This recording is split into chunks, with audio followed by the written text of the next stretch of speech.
Marc Cardinali, and we're gonna talk about his cluck and squeal, and actually what he'll be grilling for us today. Marc, so what exactly are we going to be working on today? Well, today we're going to try something a little bit different. We're going to go with my new product, which is not yet bottled, but coming soon. Okay. So it's now been named Cluck and Squeal Beef Specific. So okay. it's meant for your great cuts of beef from AAA, your prime cut, your black Angus, and then your average AA cuts and so on. So it's not to hinder the taste of the meat, and we're just here to have you sample it, and Nick here as well at the Lakeshore Living. Excellent. Well, looking forward to it. Well, let's get cooking.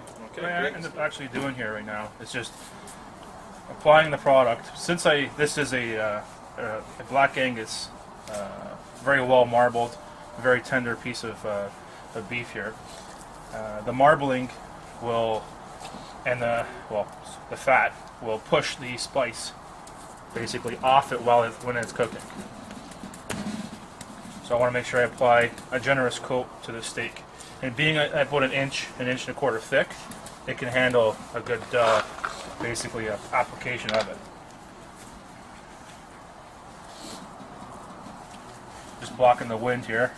You're here on a cold February day, but our grill is just about ready as well. Today I'll be grilling this on a big green egg on a cast iron grate. We're just going to do a simple method as well. The cooking method is just on a cast grate.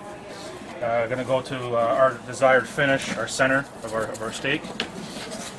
There's many ways steaks can be grilled if it's done basically either on a raised grid where it's a reverse sear, but today we're just going to do a direct grilling, direct sear. Average time probably about 6 to 8 minutes at about 500 degrees.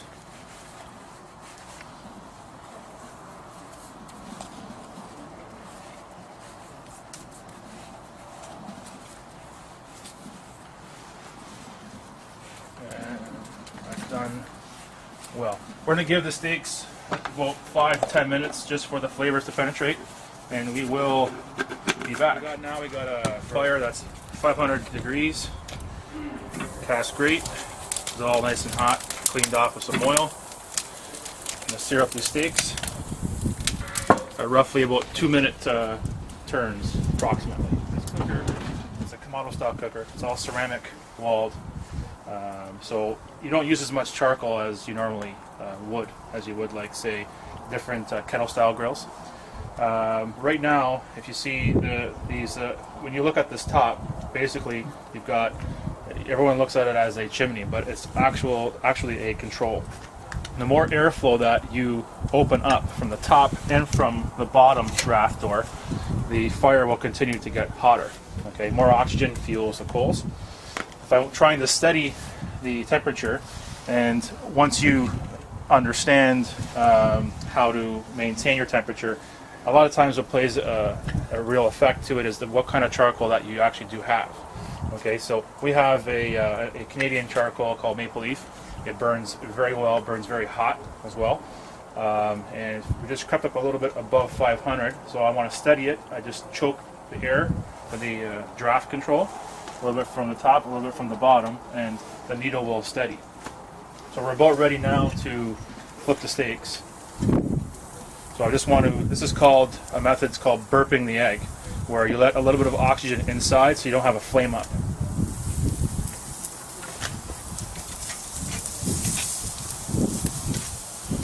Beautiful looking color already. It's only been down about, let's say, about 2 minutes.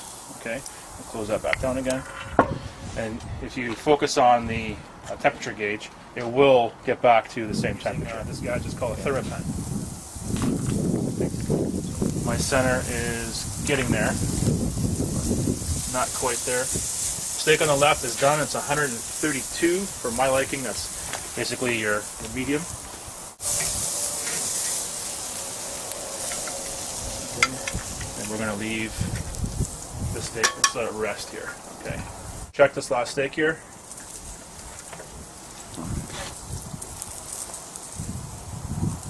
We're at about 110. This steak is more your medium to your blue rare. We're in between that right now. If you look at the coals are not that hot. They're not that red. So that's from dampening the fire. Okay. And that's it. We're going to cut into it in about 5 minutes. So basically, if you take a look at the center of the steak, and you see the juices that are retained in the meat, that is I have to give the egg a lot of credit here. The ceramic shell, the outer body of the egg, helps retain a lot of moisture in a lot of different cuts of meat. And it's really famous for doing poultry, turkeys, chickens, all types of game as well. It is something really awesome. So what we're going to do is we're just going to cut this up and sample it up here. Test out the new product. I've called this blend a beef specific. Hey Mark, I smell something great going on in here, and yeah, we've been following you there with the cooking and the grilling, so I think it's about time we give this big piece of meat here a try. You got it. Yeah, let's have a sample. I can smell it from right across the store. Our green guys here today are using their hands. They don't care. We're by the grill. Oh my goodness, this is amazing. Mark, thanks so much for coming out today and sharing your talents with us, and a great spice you put together with that cluck and squeal. Thanks, Dave. Thanks again. Thank you.